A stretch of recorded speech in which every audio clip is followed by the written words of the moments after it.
Hi, Quilty friends. Thanks for joining our super simple placemat class today.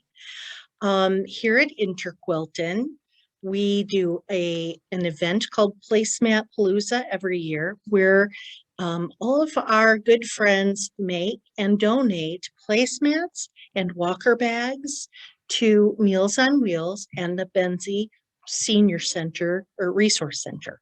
So today I wanted to teach you a really super simple method for making a placemat. And here's the thing. It can be just about anything you want. It can be just about any size you want. And it's super simple. There's no binding. There's not even an opening on the edge to close. So it's like a little bit of a magic trick. Not really, but. So if you're planning to sew along with the video, then you will need to have at least 2 fabrics. You could do it with more if you want, but in total, you'll need 4 rectangles for the front of the placemat. And each of those rectangles for the small size that we do for Meals on Wheels would be about 7.5 by 6 inches. Now, if your fabric is directional, the 7.5 inch edge is going to be top and bottom. So you would want to orient it accordingly. So you'll need a total of 4. You could do something like this, where there are 2 of each rectangle of 2 fabrics. That would be the simplest way to go. And then for the backing, you'll cut a 15 by 12 inch piece.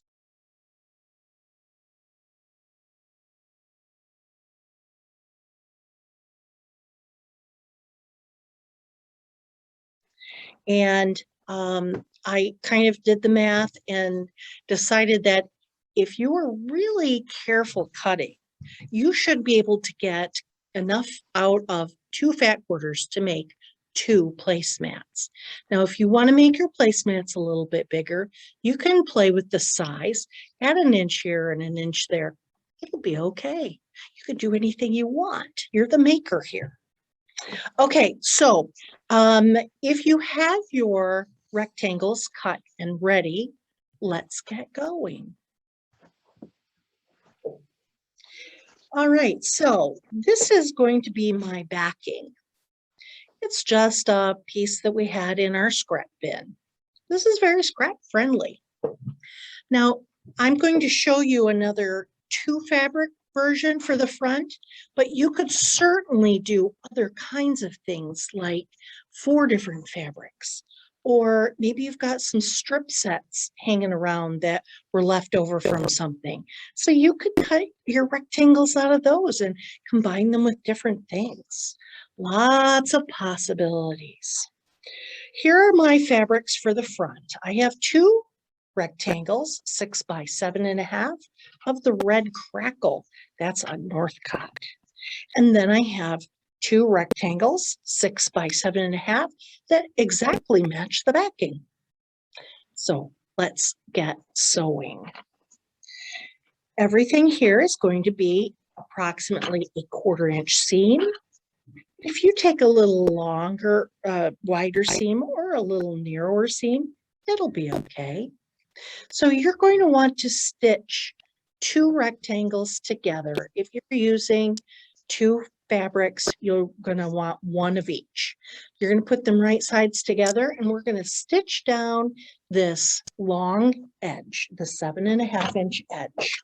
Okay, so, okay.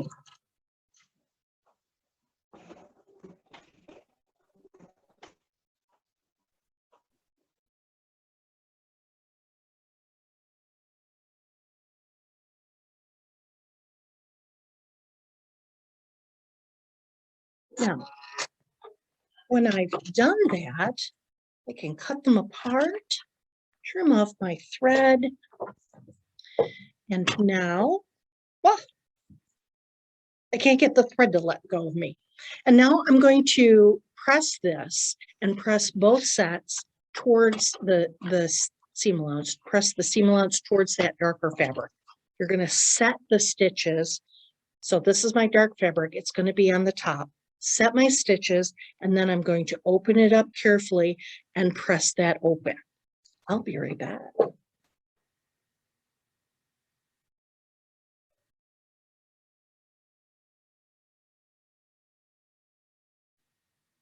All right, so now we've got our two pieces.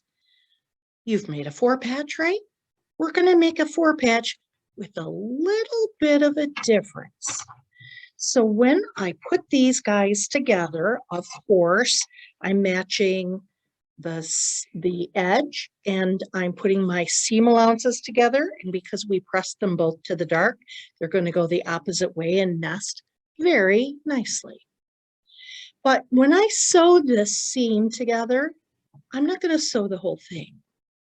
This is where the magic is. I'm going to sew, about 2/3 of the way down, 2/3 of the way down here, and I'm going to leave an opening in the middle. Then I'm going to press it and open it up and press that seam open. Okay, let's stitch that. Here's my first part. Remember to leave your opening. Remember to nest your seam allowances. To adjust sometimes after you get going, and that's okay. Ooh, I don't want to go any further. I would back stitch there too, or do a lock stitch. Now, what if you're not exactly half or 2/3 of the way? No worries. You just need to leave an opening big enough to be able to turn this.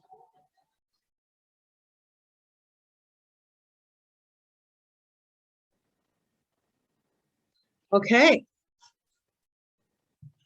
So here is our piece all sewn.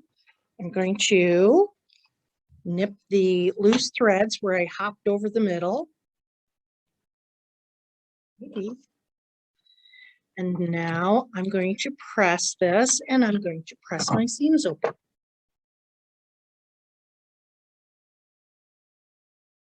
Don't forget to set your stitches. Be careful as you press that center.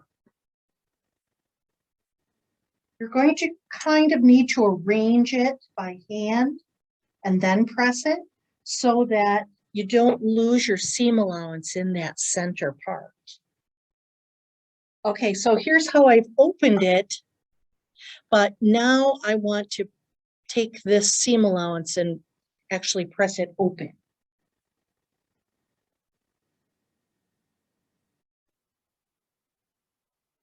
All right, now that I've got my 4 squares put together, but I've left myself an opening right there, now it's time to take my backing and layer my front to my backing, right sides together. What if your backing isn't the same size as your front? Trim it off. That's the simplest way to do this. Remember that placemats for Placemat Palooza and Meals on Wheels don't have to be any particular size. So they can really be a little smaller or a little bigger. They don't need to be huge. Now, for your own table, you may want a particular size. Just do the math. It's not that hard. I'm going to stitch all the way around, 1/4 inch from the edge of my front piece, even though it's right sides together against my backing, and I'll trim it afterwards. So let's go all the way around the outside.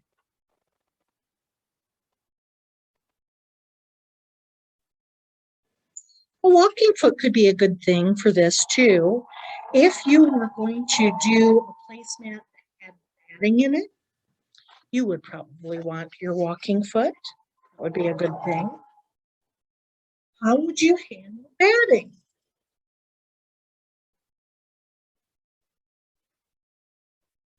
Well, if you want a little cushion in there and you wanted to use either a piece of batting or maybe even a piece of felt.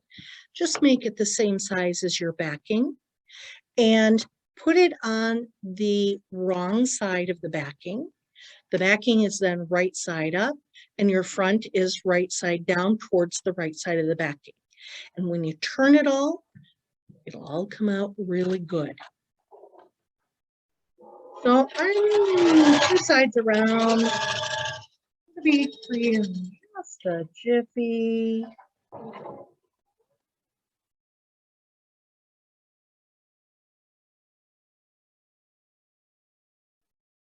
For Meals on Wheels, they don't particularly want anything that's real thick. And that's why not having a binding is a good thing and not needing any kind of batting or filling is great too.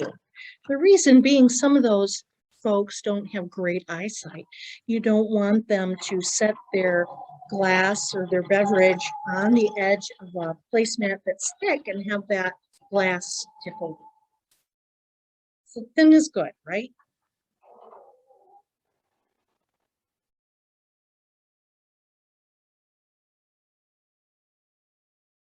All right.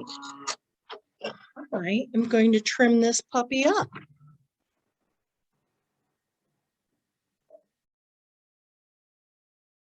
Because I apparently did not measure my backing correctly.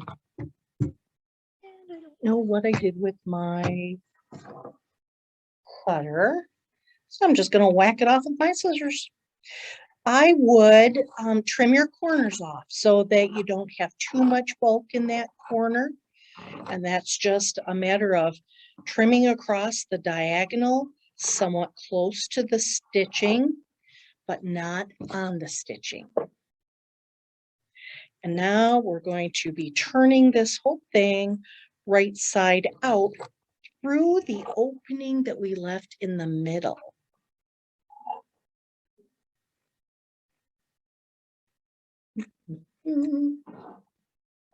Snip. Snip. So here's my placemat before I've turned it. Here's my opening. And now I'm just going to pull it all through that opening. If you have added batting, that's a definite back stitch deal with that little opening because you're going to stress that seam just a smidge. This is a great place to have a point turner to poke out your corners. Okay.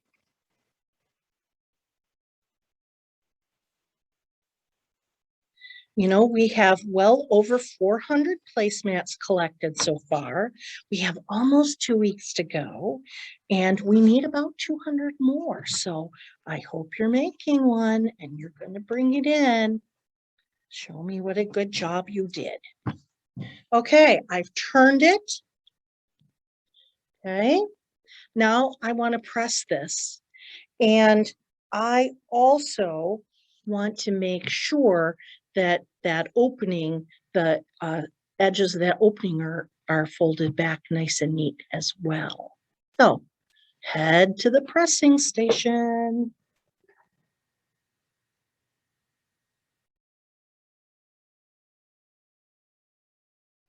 Poke those corners out nice and neat.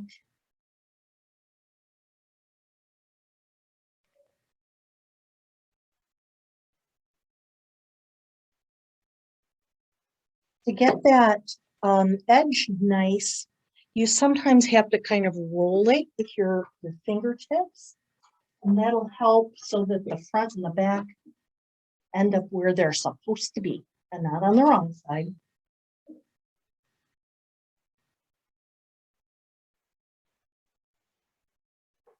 All right, here it is pressed, although I do have to kind of work on these corners just a little bit, which I'm just going to take a pin and kind of pull that last stubborn little bit of fabric right out of there.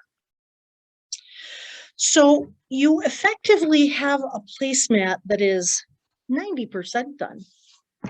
That was easy and fast, wasn't it? So what do we do now? Well, you've got that opening that you got to close up, right? So you have several options here. You could just top stitch, and that's what I did with this guy. I just top stitched right down just about 1/8 of an inch away from the actual seam, and I went down and around here and back and forth. You can see here a line of stitching. Okay, nothing complicated, nothing fancy, but you could fancy it up a little bit. Your machine may have some fun decorative stitches. That would be a great way to close that up. Another thing you could do would be to take a little strip of fabric, or it could be a circle, it could be a square, it could be a diamond, it could be a long strip.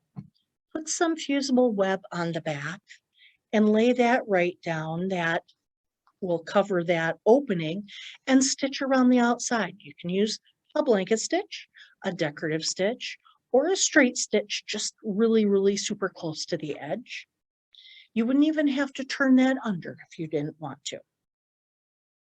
So here it is, in about 20 or 25 minutes, you can have a nice little placemat made.